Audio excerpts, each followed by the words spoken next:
നമസ്കാരം, ഞാൻ അഖിലയാണ് ജെറുസലേമിൽ നിന്ന്. നമ്മുടെ ജെറുസലേം മാലപ്പടക്കമില്ലേ, അവരെ കടത്തി വെട്ടുന്ന ഒരു കിഡിലൻ ഐറ്റം ഇപ്പൊ ജെറുസലേമിൽ ജോലി ചെയ്യുന്നുണ്ട്. പ്രധാനമന്ത്രിയുടെ ഒരു ഭക്ത കൂടിയാണ് കേട്ടോ. ഭക്ത എന്ന് പറഞ്ഞാൽ പോരാ, ഒരു കടുത്ത ആരാധിക എന്ന് വേണമെങ്കിൽ പറയാം. ഞാൻ വിചാരിച്ച് ഈ വീഡിയോ കണ്ടപ്പോഴത്തേക്ക് ആദ്യം വിചാരിച്ച് ഇസ്രായേൽ പ്രധാനമന്ത്രിയെ കുറിച്ചിട്ട് എന്തൊക്കെയോ പറയാൻ പോവുകയാണെന്ന്. പക്ഷേ ഒന്നുമല്ല, നമ്മുടെ രാജ്യത്തിന്റെ പ്രധാനമന്ത്രി നമ്മുടെ എല്ലാവരുടെയും പ്രധാനമന്ത്രിയാണ്. അതിനകത്തൊന്നും നമുക്കൊരു സംശയമില്ല. പക്ഷെ ഈ മണ്ടത്തരങ്ങളും പൊട്ടത്തരങ്ങളും പറയുമ്പം അതൊന്നും അംഗീകരിച്ചു കൊടുക്കാൻ കേരളത്തിലെ തലയ്ക്കകത്ത് തലച്ചോറുള്ള, ചാണകമല്ല തലച്ചോറുള്ള ആളുകൾക്ക് അംഗീകരിക്കാൻ പറ്റില്ല. അപ്പം ഇതൊക്കെ കാണുമ്പോൾ നമ്മൾ എന്തെങ്കിലുമൊക്കെ മറുപടി പറയുമ്പോഴത്തേക്ക് അഖില മോൾക്ക് അങ്ങോട്ട് വല്ലാതെ കുരുപൊട്ടും. പിന്നെ അഖില മോൾ വലിയ ബുദ്ധിശാലിയും കൂടിയാണ് കേട്ടോ. അതായത് കഴിഞ്ഞ ദിവസം നമ്മുടെ രാജ്യത്തിന്റെ പ്രധാനമന്ത്രി ഒരു പ്രസ്താവന നടത്തിയായിരുന്നു.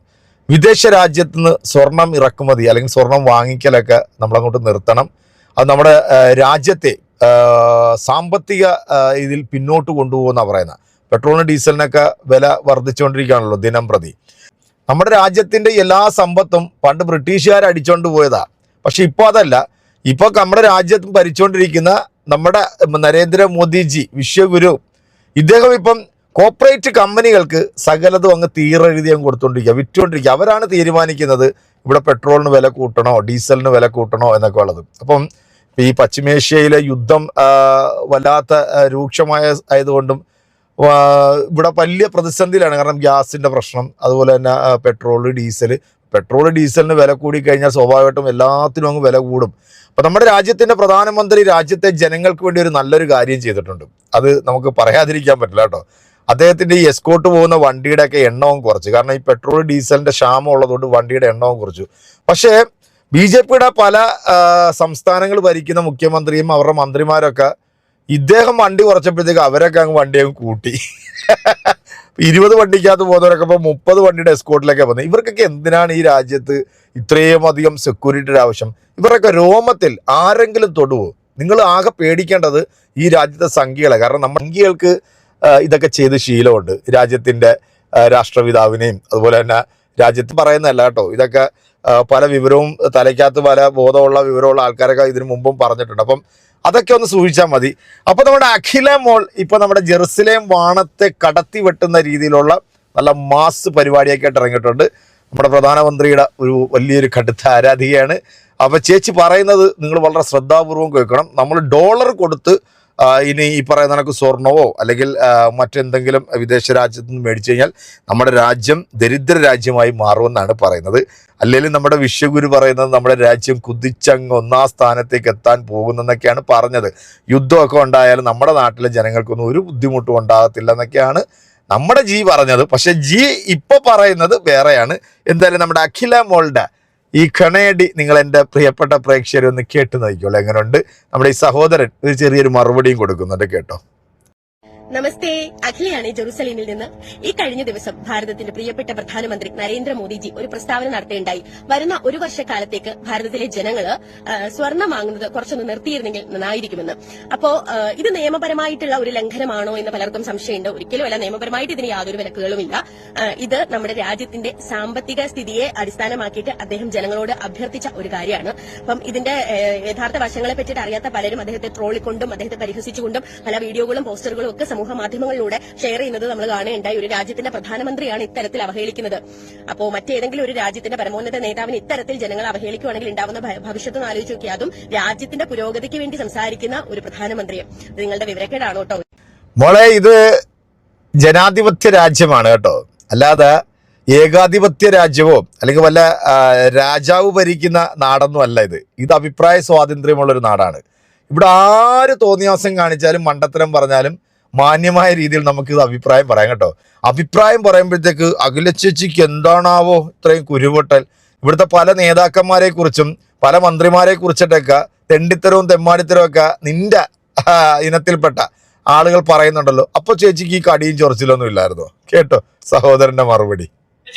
എന്റെ അഖില ചേച്ചി, നിനക്ക് നിന്റെ സംഖ്യക്കാന്ന് വിവരക്കേട് മാത്രമല്ല, നിങ്ങളുണ്ടല്ല പൊട്ടന്മാരാണ്, ഭൂലോക പൊട്ടന്മാർ.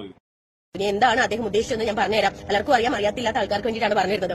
ഇന്ത്യ എന്ന് പറയുന്ന രാജ്യം ഏറ്റവും കൂടുതൽ സ്വർണം വിദേശ രാജ്യങ്ങളിൽ നിന്ന് ഇറക്കുമതി ചെയ്യുന്ന ഒരു രാജ്യമാണ്. അപ്പോൾ നമ്മൾ വിദേശ രാജ്യങ്ങളിൽ നിന്ന് സ്വർണം വാങ്ങിക്കുമ്പോൾ നമ്മൾ ഡോളർ കൊടുത്തിട്ടാണ് വാങ്ങിക്കുന്നത്. അതുപോലെ തന്നെ എണ്ണയും ഈ പറഞ്ഞ പോലെ നമ്മൾ വിദേശ രാജ്യങ്ങളിൽ നിന്ന് ഒരുപാട് ഇറക്കുമതി ചെയ്യുന്നുണ്ട്. അതിനും നമ്മൾ ഡോളർ കൊടുത്തിട്ടാണ് ഇറക്കുമതി ചെയ്യുന്നത്. അപ്പം ഡോളർ നമ്മൾ ഒരേ സമയം എണ്ണയ്ക്കും സ്വർണത്തിനും വേണ്ടി നിക്ഷേപിക്കുമ്പോൾ നമ്മളുടെ കയ്യിലുള്ള വിദേശ നാണ്യം, അതായത് ഫോറക്സ് റിസർവ്സ് എന്ന് പറയും, ഇതിന്റെ അളവ് ക്രമാതീതമായി കുറയാൻ സാധ്യതയുണ്ട്. അതായത് ഇപ്പോൾ വർദ്ധിച്ച് മിഡിൽ ഈസ്റ്റിലുണ്ടായ സംഘർഷം കാരണം ക്രൂഡ് ഓയിലിന്റെ വില കുത്തരെ കൂടിയത് കാരണം എണ്ണ ഇറക്കുമതിയിൽ നമ്മൾ ഒരുപാട് ഡോളർ കൊടുക്കേണ്ടി വരുന്നുണ്ട്. അത് സ്വർണ്ണത്തിലേക്ക് നമ്മൾ ഇൻവെസ്റ്റ് ചെയ്ത് കഴിഞ്ഞാൽ നമ്മുടെ കയ്യിലുള്ള വിദേശ നാണ്യത്തിന്റെ അളവ് വളരെയധികം കുറയും. ഒരേ സമയം നമ്മുടെ രൂപയുടെ മൂല്യം സംരക്ഷിച്ചുകൊണ്ട് വേണം നമ്മൾ ഡോളർ ചെലവാക്കാൻ. നമ്മൾ ഡോളർ എത്രത്തോളം ചെലവാക്കുന്നു അതിനനുസരിച്ചിട്ട് നമ്മുടെ രൂപയുടെ മൂല്യം കുറഞ്ഞുകൊണ്ടിരിക്കുകയാണ്.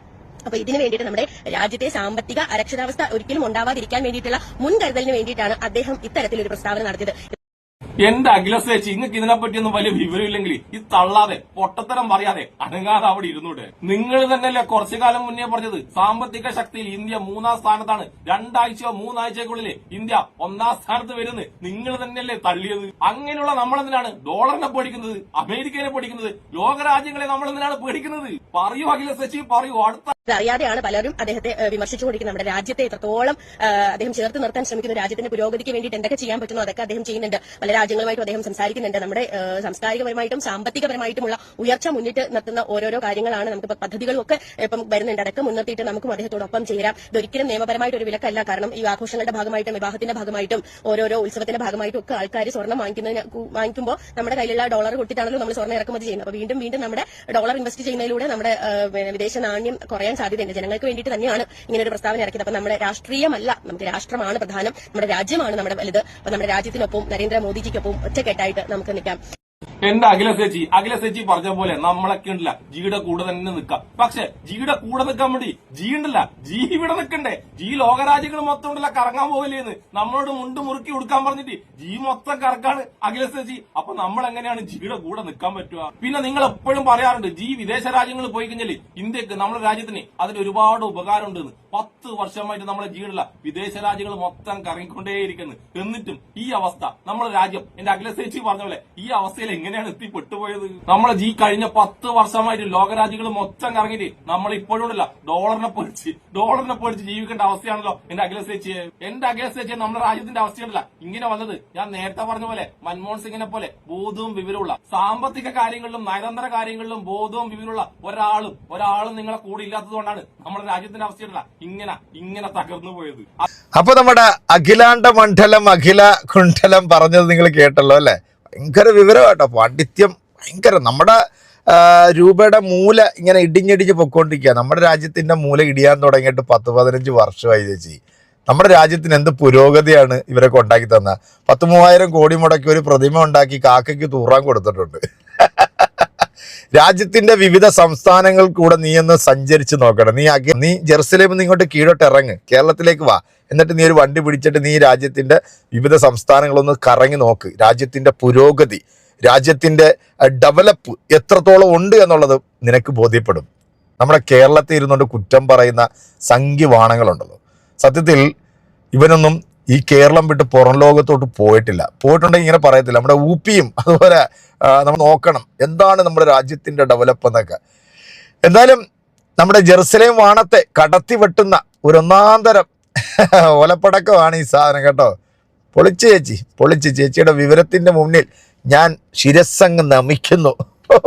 ഡോളറിന്റെ മൂല്യം, സ്വർണം വാങ്ങരുത്. എന്താ പ്രിയപ്പെട്ടവർ, ഇതിനൊക്കെ മറുപടി കൊടുക്കുക. എന്തായാലും ഈ വീഡിയോ കണ്ടിട്ടുള്ള നിങ്ങൾ ഇതിനൊക്കെ കൃത്യമായിട്ട് മറുപടി കൊടുക്കണം കേട്ടോ. അപ്പോൾ നമുക്ക് അടുത്തൊരു വീഡിയോയിൽ വീണ്ടും കാണാം. അതുവരേക്കും എല്ലാവർക്കും